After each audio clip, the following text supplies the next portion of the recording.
Cuéntame de nuevo historias que entretenían mis días, entre acordes redonditos de Clapton, Floyd y otras misas. Contame, quiero saber. Contame, quiero saber.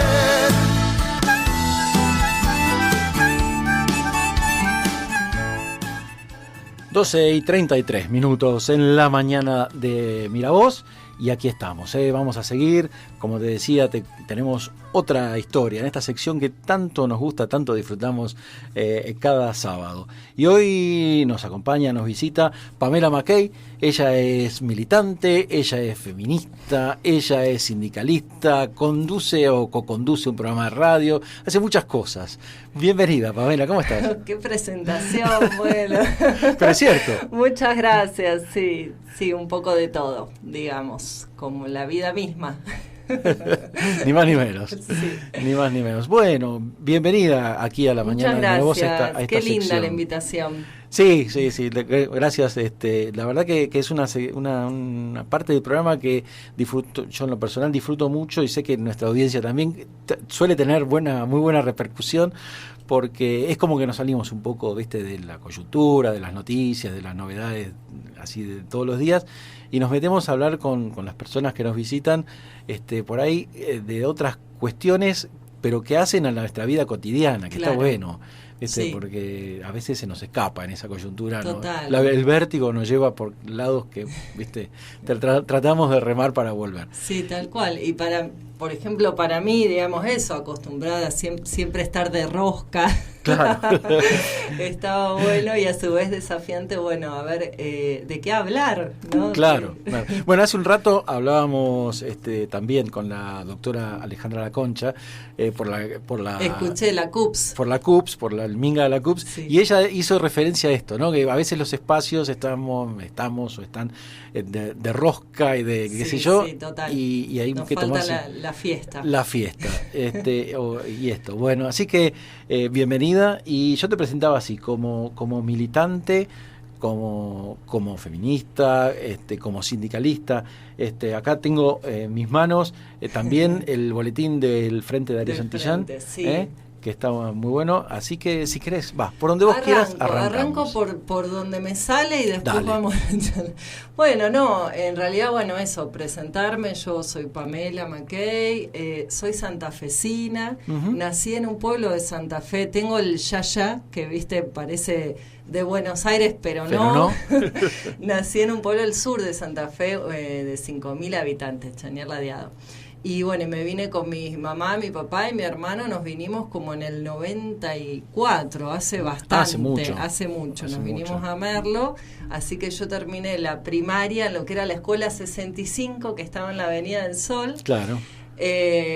Y bueno, hice el secundario en Merlo y después me fui a estudiar a Córdoba. Uh-huh. Estudié trabajo social. Esto lo cuento porque muchas personas ¿no? Conocen como facetas de mí, tal vez ni saben que yo soy trabajadora social. Sí, cierto. Un poco, no sé si a propósito, pero bueno, eso, como que una va mostrando, digamos, partes, o la convocan como en general por las organizaciones donde he participado. Y bueno, pensaba que tal vez como una cosa característica mía, siempre creo que fui activa, pero también hubieron como cosas en la vida que me dieron como la posibilidad de ir metiéndome, ¿no? Uh-huh. Yo cuando cuento esto de que nací en Chañar, en Santa Fe, porque Santa Fe, digamos, la misma geografía es muy chata. Claro. El pueblo donde yo nací era un pozo, sin árboles, ¿no? Zona pampa húmeda, sojera. Si bien era capital nacional del porcino, poco porcino queda y nada, como que visualmente lo que más abunda no son esos campos. Y creo que una cuestión que a mí me impactó mucho cuando me vine a vivir a Merlo fue la naturaleza.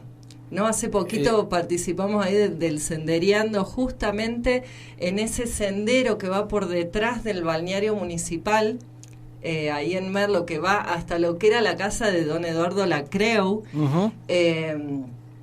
Y bueno, a mí me encantaba como ir a caminar por ahí, ir en bici, por ahí, Claro, esos senderos, digamos, que eran como muy habitados por los vecinos, las vecinas. Y bueno, y creo que eso me llegó mucho el contacto con la naturaleza, algo que yo no había tenido la posibilidad. Y también sucedió de que en mi primer año del secundario, yo muy chiquita me topo con Mario Nicoletti, el famoso Mario, profesor de matemática, de química, y él, bueno, siempre como incentivando a la juventud, digamos, a participar en Juvenat. Claro, ¿no? sí. Entonces, todos mis 5 años del secundario estuve, o sea, desde mis 13 a mis 16 años más o menos, 12, 13 años, estuve los 5 años siendo parte de Juvenat. Charlábamos con él mismo el otro día que, bueno, en un momento donde la participación de la juventud vinculada a estos temas era altísimo. Nos acordábamos de que había, no sé, listas de 100 jóvenes queriendo ser coordinadores de los encuentros de niños. Cosas que tal vez hoy son difíciles de... Cuesta más, sí. Sí, De todos modos hay como una conciencia, vemos una vuelta, sí. Lo vemos con los, por ejemplo...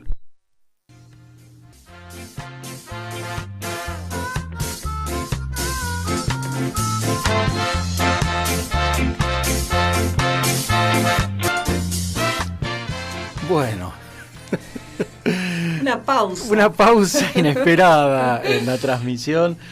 Se cortó la luz. Se cortó la luz, pero aquí estamos. Cosas que pasan. Aquí estamos de vuelta. Yo por lo menos me escucho en la radio, así que entiendo que estamos saliendo bien. Bueno, la verdad que bueno, que nos sorprendió ahí. Veníamos hablando te recuerdo, por las dudas, si te distrajiste cuando estábamos hablando con Pamela Mackay, que es quien compartimos hoy la historia. Estábamos hablando de la participación de la juventud, en aquel caso en Juvenat. Hoy justo lo que iba a decir es que hoy lo vemos también, por ejemplo, con los chicos de Jóvenes por el Clima. Sí. Que si bien es cierto, por ahí cambian un poco las formas o la manera en que se hace esa militancia, bueno, de todos modos sigue vigente. Y eso está bueno. Totalmente. ¿No? Eso está bueno. Yo, bueno, nada, eso me parecía que estaba bueno contar porque, digamos, una va haciendo en la vida un montón de cosas y es lo que a una la va construyendo, ¿no? Uh-huh. Entonces, tal vez yo que fui transitando por tantos espacios de militancia, creo que lo que está siempre como ahí vigente es como las ganas de hacer y las ganas de transformar. También los contextos, ¿no? Marcan un poco como los ejes de lucha, uh-huh, por decirlo así, porque bueno, un poco como en ese recorrido mío, cuando yo me voy a estudiar en el 2001, justamente ahora que estamos... ¿Qué añito? El añito... En el 2001 me voy a estudiar a Córdoba y bueno, ahí descubrir, o sea, yo toda la vida viví en pueblos, porque nací en un pueblo y cuando llegamos a Merlo era un pueblo. Sí. Que para mí un poco ahora lo sigue siendo un pueblo grande, ¿no? Le digo yo, porque todavía nos conocemos bastante. Entonces, bueno, ahí descubrí un poco un montón de cosas, desde lo que es la vida en la ciudad, desde uh-huh, que nadie te conozca. Sí, eso era como un impacto, porque claro, bueno, yo sentía que bueno, nos conocíamos. Claro, y perdóname, sí. ¿cómo fue este 2001 en la ciudad? Además de lo personal, que esto que estás relatando, ¿no? De pasar de un pueblo a una ciudad que ya de por sí tiene 1000 desafíos. ¿Cómo se vivió ese año, ese fin de año? Y ese año, por un lado estaba inclusive lo que a mí me pasaba, que era, bueno, mi familia me decía, no sabemos si podemos seguir garantizándote el estudio, ¿no? Claro, porque la plata no alcanzaba. Ese año fue uno de los pocos años donde había una pensión para mujeres y una pensión para varones, digamos, que lo financiaba el municipio uh-huh, de Merlo. Que digo, eso era muy interesante como una política de apoyo, ¿no? A la educación universitaria.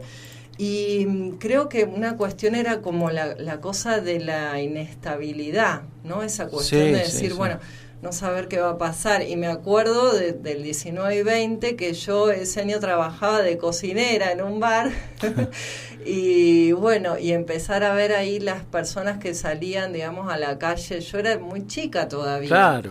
Entonces, mucho tal vez no entendía, pero sí, bueno, esto de salir a la calle con la cacerola, ¿no? Los cacerolazos, el estado de sitio, eso me remontaba, inclusive me pasó cuando me fui ese primer año a Córdoba, fue la primera vez que yo participé en una marcha del 24 de marzo, Uh-huh.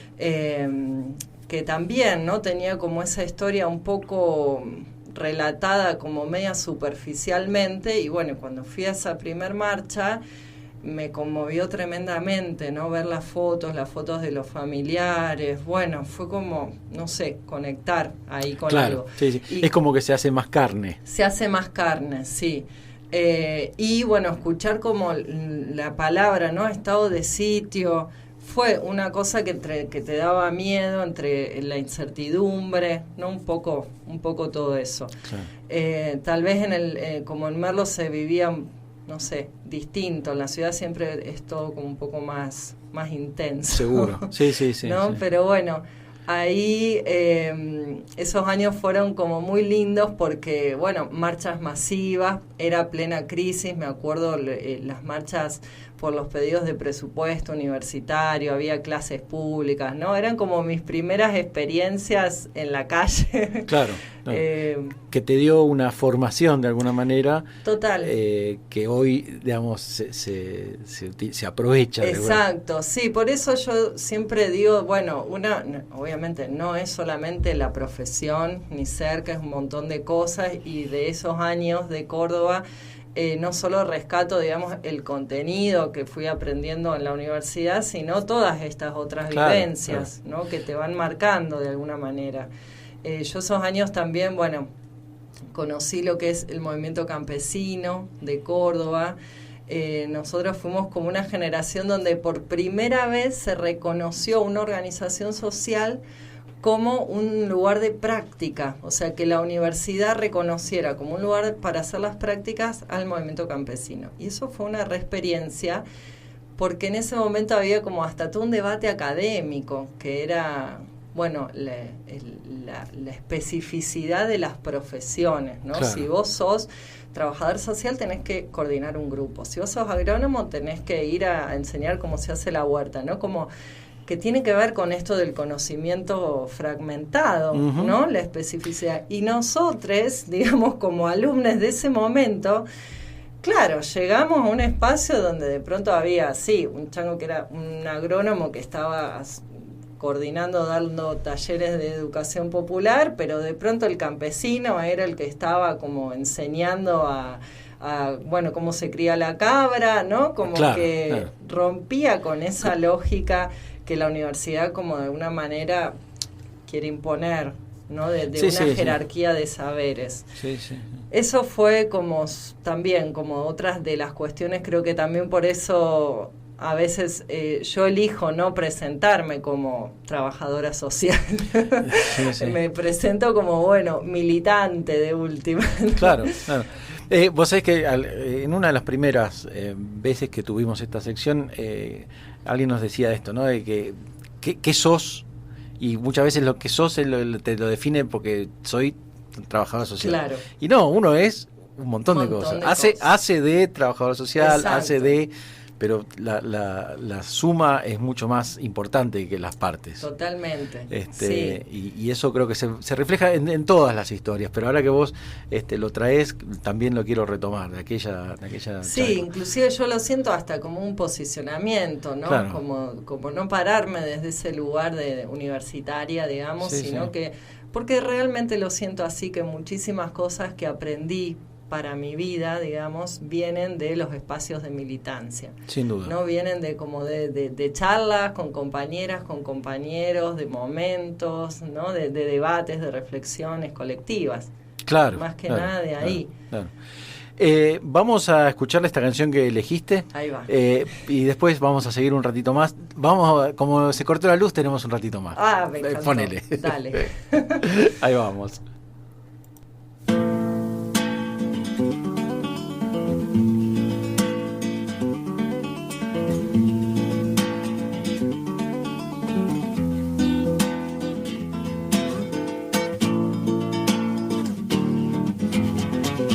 Al final de este viaje en la vida quedarán nuestros cuerpos hinchados de ir a la muerte, al odio, al borde del mar.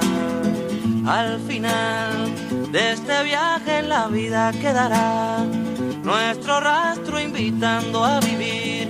Por lo menos por eso es que estoy aquí. Somos prehistoria que tendrá el futuro. Somos los anales remotos del hombre. Estos años son el pasado del cielo. Estos años son cierta agilidad con que el sol te dibuja. En el porvenir son la verdad o el fin, son Dios.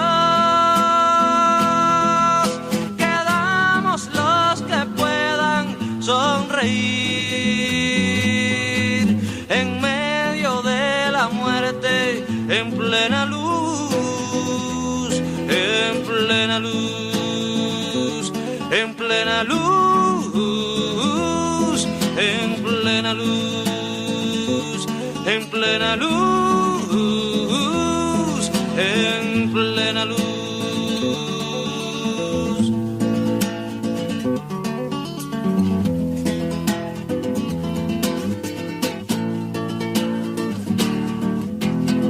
Al final de este viaje en la vida quedará una cura de tiempo y amor, una gasa que envuelva un viejo dolor.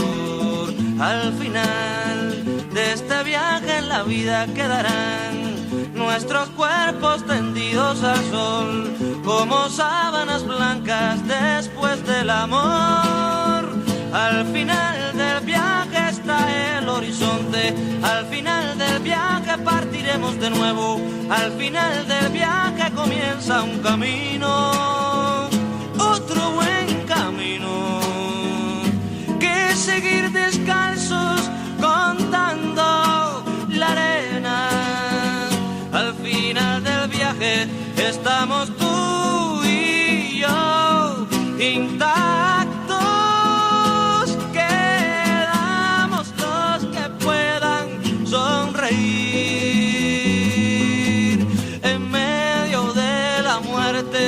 En plena luz, en plena luz, en plena luz, en plena luz, en plena luz, en plena luz, en plena luz, en plena luz, en plena luz, en plena luz.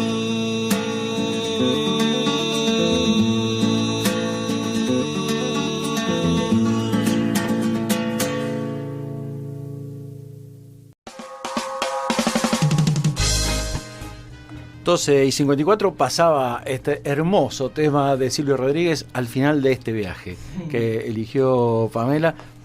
¿Por qué lo elegiste? Ay, mirá, estoy ahí de llorar, ¿eh? Bueno, no, primero porque amo Silvio, es alguien que no sé, yo siento que me acompañó, me acompaña, digamos, en muchos momentos. Lo descubrí ahí cuando me fui a estudiar a Córdoba. Y este tema en particular tiene que ver con, bueno, un momento muy difícil de mi vida, de cuando estuve internada en la terapia intensiva y me pasaban música. O sea, yo estaba 24 horas internada, solamente tenía media hora de visita. Y bueno, entre todos los temas que iban circulando, había un pendrive que circulaba, ya me sabía los temas de memoria. Ni el random ya claro. Te salvaba. Y bueno, entre esos temas estaba este tema que para mí un poco sintetiza ese momento y sintetiza una manera de yo pararme ante la vida, ¿no? Que es, al final del viaje quedamos los que puedan sonreír en medio de la muerte, en plena luz. Y Para mí eso dice muchísimas cosas, ¿no? Que incluso se resignifica a la luz justamente de lo que venimos pasando todavía con la pandemia y todo esto, ¿no? Sí. Quiero decir que tiene hasta un alcance universal. Sí, total. Creo que, bueno, me moviliza mucho pensar eso, que el ser humano, las personas, tenemos inclusive esa capacidad en los momentos más jodidos, más difíciles, sacar como esa fuerza de algún lado, ¿no? Y ponerle la mejor, y creo que eso muchas veces nos salva. Eso salva la vida, ¿no? Sí. Y bueno, y creo que yo en ese momento eso me aferré a la vida. Me siento agradecida a la vida y siento que con la sonrisa y con el afecto y con todo el acompañamiento que tuve es que hoy puedo estar acá. Entonces, claro, sí. Bueno, ni más ni menos. Ni más ni menos. Ni más ni menos. Y eso de alguna manera te reforzó esta necesidad, además, de estar presente en la militancia y sobre todo en algo tan trascendente, si se quiere, como lo que tiene que ver con la cuestión agropecuaria, digamos, agroecológica, sí. Esa es la palabra que no venía, ¿no? Que tiene que ver con la alimentación, con la salud, justamente, pero también con otras formas de producción, que son en definitiva formas de vida.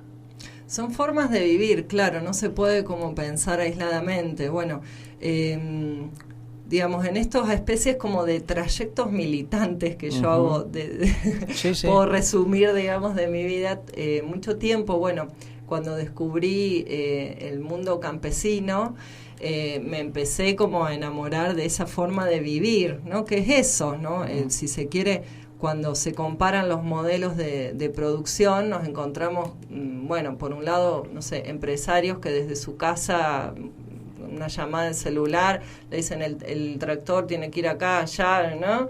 Y producen soja o maíz transgénico, versus, digamos, otro modo de vida como es la vida campesina, con un montón de condimentos, una vida tranquila, una vida en el medio del monte, una vida donde, bueno, el trabajo de producir alimentos es parte, ¿no?, de la vida cotidiana, ¿no? Bueno, y que también te rompe mucho los esquemas a lo que es el modelo capitalista, que nos dice, bueno, trabajar es levantarte, salir de tu casa, ir a cumplir un horario, trabajar bajo patrón, ¿no? Y bueno, la vida campesina rompe con todo eso. Tiene otras cuestiones también, cuestiones... Disney no existe. Disney no existe, las tensiones y las contradicciones están en todos los ámbitos. Pero bueno, eso fui descubriendo. Y también, digamos, otra faceta, si se quiere, es, bueno, toda esta parte del feminismo que desde el 2015, cuando fue el primer Ni Una Menos, fue un momento de quiebre para muchas de nosotras y colectivamente, ¿no? Para el movimiento feminista en sí, que fue esa convocatoria espontánea a nivel nacional para decir basta, paren de matarnos, salir a las calles, ¿no?, para denunciar la violencia de género. Y ahí, en ese 2015, me acuerdo que yo vi la convocatoria y digo, algo hay que hacer acá, hay que hacer algo, y fui a hablar con Nilda Albornoz, que Nilda, histórica, trabajaba en el CAPS del barrio San Agustín. Entonces la esperé, le digo, Nilda, ¿vos te parece?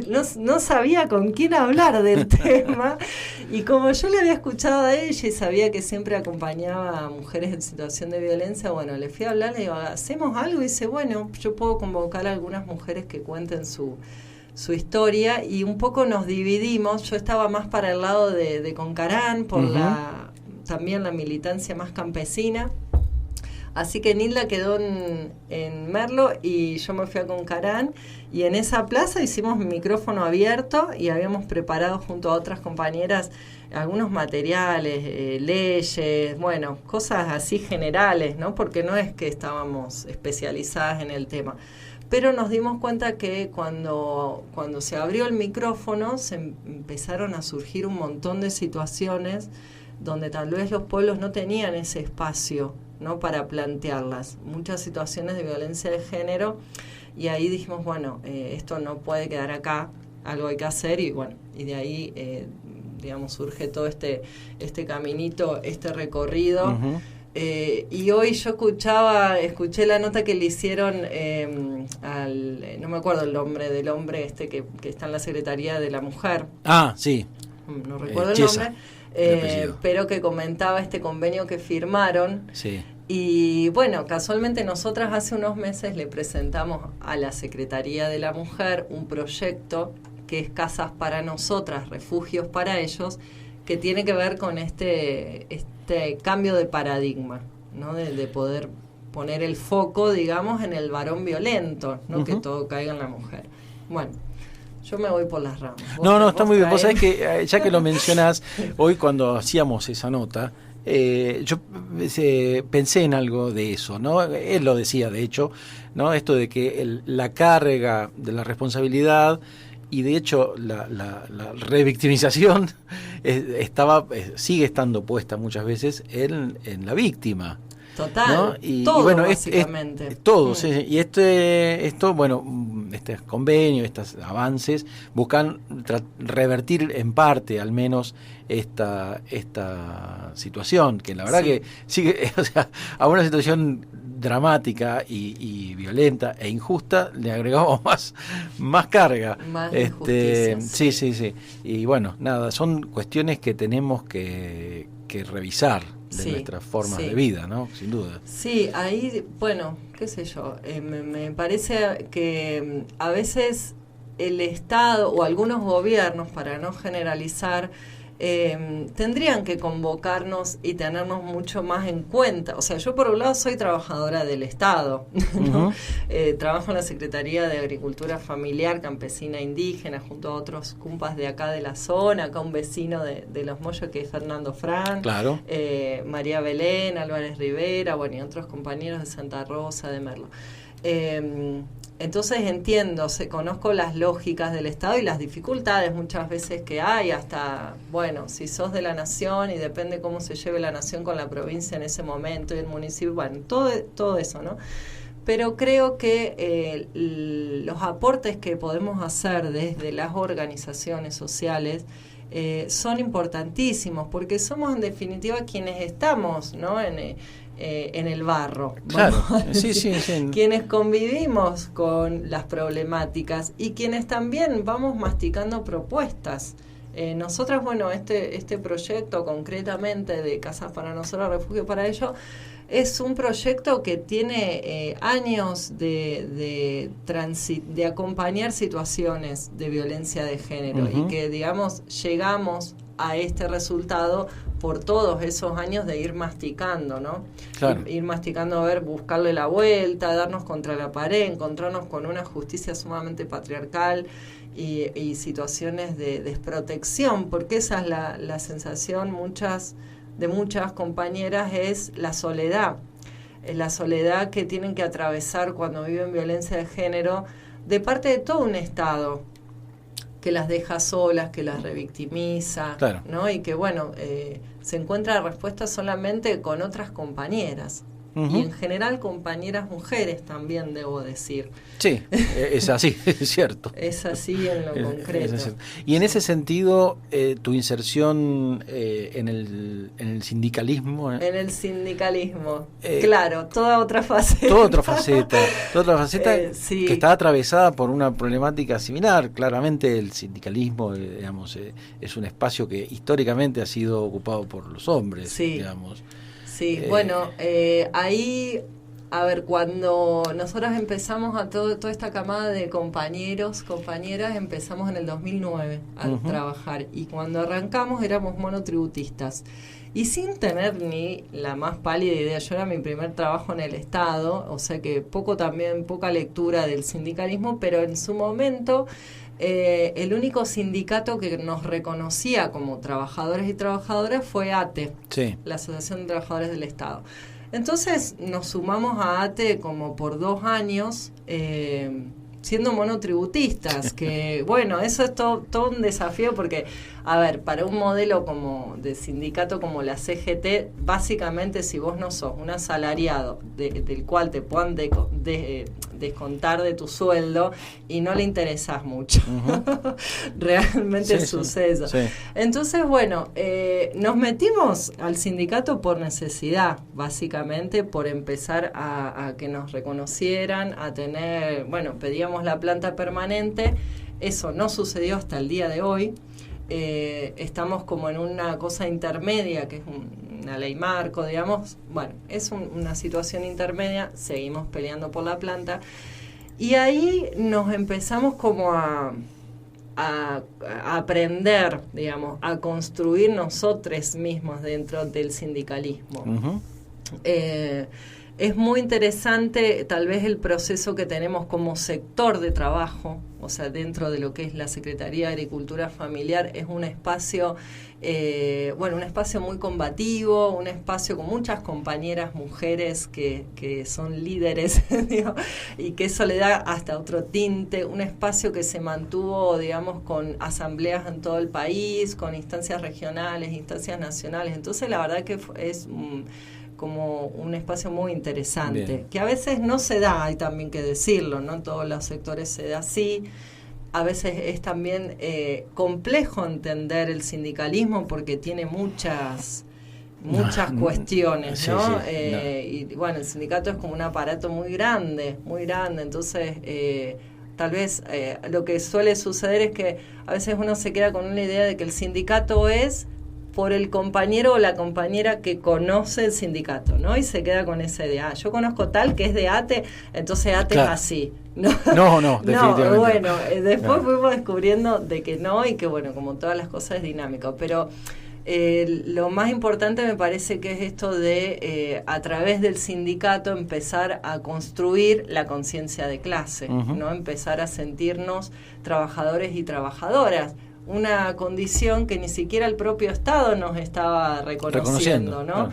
Entonces, bueno, en ese proceso entre que nosotros, para muchos era nuestro primer trabajo en el Estado, siendo medianamente jóvenes, bueno, fuimos aprendiendo del sindicalismo a la par que fuimos construyendo nuestra conciencia de clase. Y hoy creo que, por lo menos en mí, hay esa mirada como clase trabajadora y también como mujer feminista se me cruzan todo el tiempo. Claro, sí, lógico, porque uno es una multiplicidad de roles, de lugares, de tareas.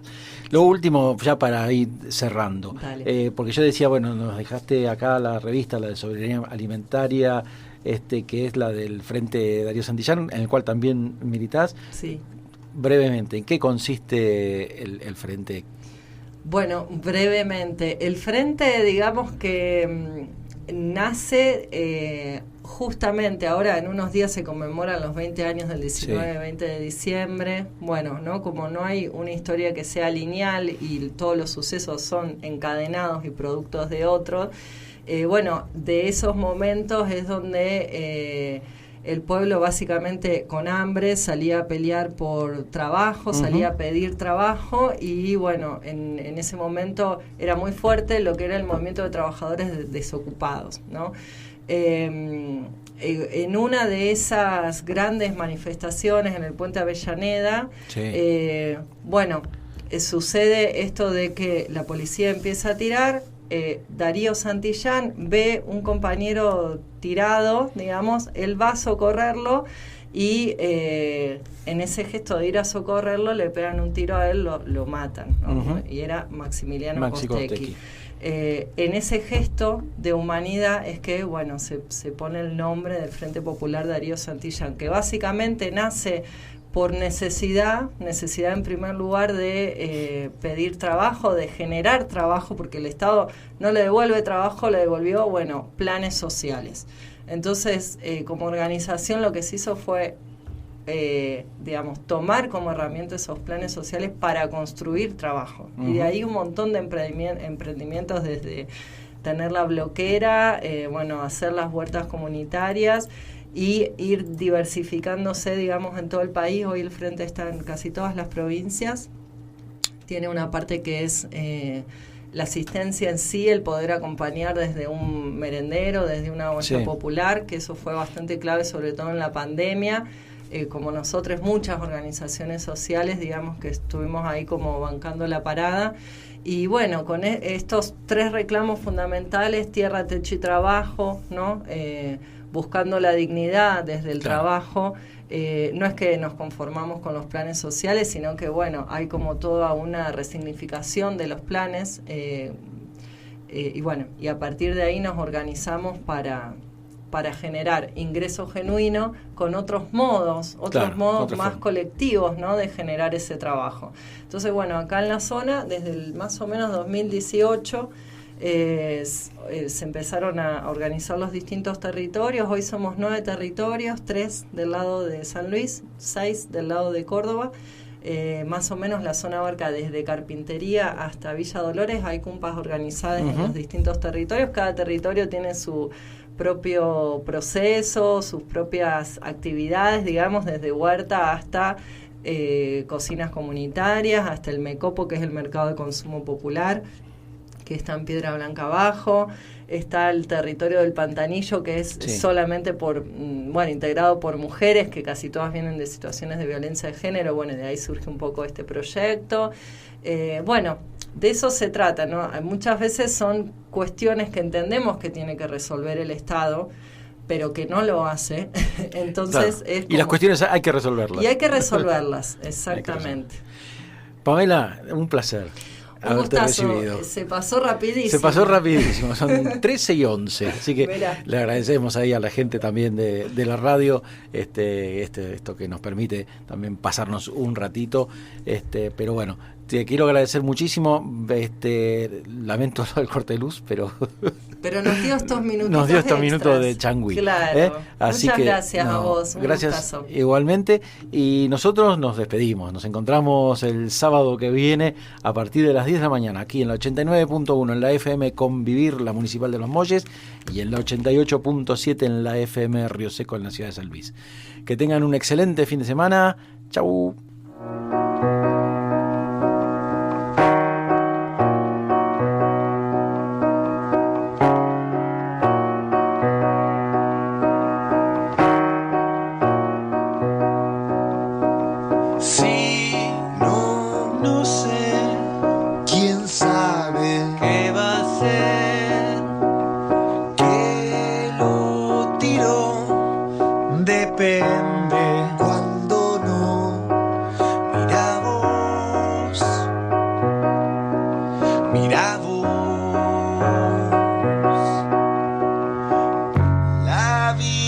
Simple.